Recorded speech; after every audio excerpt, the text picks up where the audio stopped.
Hello students. तो NCERT का system of particles and rotational motion का क्वेश्चन नंबर 6.11 मैं यहाँ पर डिस्कस कर रहा हूँ। क्या कहता है क्वेश्चन में, is solid cylinder of mass 20 kilogram rotates about its axis with angular speed 100 radian पर second. The radius of the cylinder is 0.25 meter. What is the kinetic energy associated with the rotation of the cylinder? And what is the magnitude of angular momentum of the cylinder about its axis? तो हमें kinetic energy निकालनी है यहाँ से and angular momentum निकालना है. Okay चलो try करते हैं. ना हमसे कहता है एक सॉलिड सिलेंडर है, तो मैंने लेट कर लिया कि ये मेरे पास एक सॉलिड सिलेंडर हो गया और इसकी एक्सिस ऑफ रोटेशन हो गई. इसका मास हमें गिवन है 20 किलोग्राम और ओमेगा हमें गिवन है 100 रेडियन पर सेकेंड. अच्छा, इसकी रेडियस भी हमें गिवन है यहाँ से यहाँ तक. आर की वैल्यू वो है 0.25 मीटर. अगर मैं यहाँ से काइनेटिक एनर्जी निकालता हूँ तो काइनेटिक एनर्जी का फॉर्मूला है 1/2 आई ओमेगा स्क्वायर. और अगर मैं यहाँ से I की बात करूँ तो ये सॉलिड सिलेंडर का जो मोमेंट ऑफ इनर्शिया होता है वो होता है 1/2 mr square into omega square. तो वैल्यूज़ पुट कर सकते हैं यहाँ से. 1/4 मास कितना है 20 और रेडियस कितना है 0.25 इंटू 0.25 एंड इंटू ओमेगा का स्क्वायर, तो ये हो जाएगा 100 का स्क्वायर.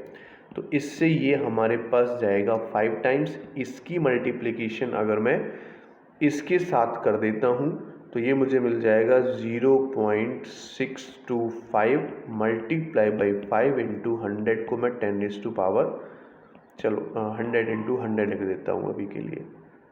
नाउ इसको सॉल्व कर लेते हैं. 5 से इसको मल्टीप्लाई करो. 5 5 ज़ा 25 का 2 बचेगा. 5 2 ज़ा 10, 2 5 6 ज़ा 30, तो यह आ जाएगा मेरे पास 3120. पॉइंट मुझे लगाना 3 के बाद. इनटू क्या हो जाएगा ये 100 इंटू 100. ठीक है, यही होगा. 3 के बाद मुझे लगाना है, ये मैंने लगा दिया. तो क्या इसकी मल्टीप्लिकेशन 0.625 ही आएगी?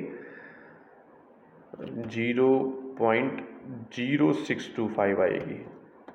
ठीक है, 0.0625 इसकी मल्टीप्लिकेशन आएगी. तो पॉइंट मेरे पास यहाँ लगेगा, यहाँ नहीं. तो इनकी मल्टीप्लाई अगर मैं कर देता हूँ तो 3125 जूल आंसर आ जाएगा.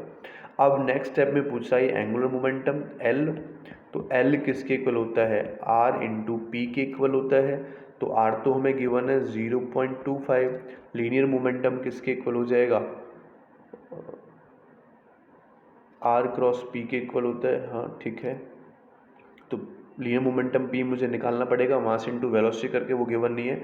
अच्छा, इसका एक फॉर्मूला और होता है आई ओमेगा, मोमेंट ऑफ इनर्शिया की फॉर्म में. तो आई ओमेगा, आई की वैल्यू हमारे पास यहाँ से हमने कैलकुलेट की थी.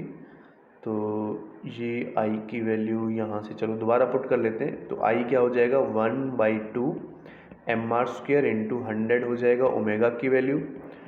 1/2 मास कितना गिवन है हमें इसका 20, तो हम यहाँ पर 20 पुट कर लेते हैं और ये हो जाएगा रेडियस 0.25 इंटू 0.25 इंटू 100. तो इससे ये 10 टाइम्स जाएगा. 25 का इसके साथ मल्टीप्लिकेशन करेंगे तो 6.25 इंटू क्या हो जाएगा हमारे पास 0.625 इंटू 100. तो यहाँ से मुझे मिल जाएगा 62.5 जूल सेकेंड.